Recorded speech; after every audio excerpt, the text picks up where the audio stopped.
അന്താരാഷ്ട്ര വിമാനത്താവളത്തോടൊപ്പം ഉത്തര മലബാർ ടൂറിസവും ചിറകുവിടർത്തുന്നു.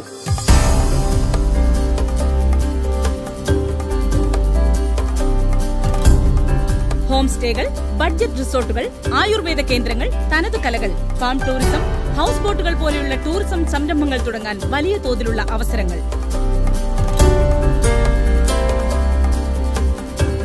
കണ്ണൂർ, കാസർഗോഡ് ജില്ലകളിലോ വടകര താലൂക്കിലോ ചെറുകിട ഇടത്തരം സംരംഭങ്ങൾ തുടങ്ങുന്നവർക്കുള്ള ശില്പശാല ഡിസംബർ 11-12 തീയതികളിൽ നീലേശ്വരത്ത്. Online registration www.bakeltourism.com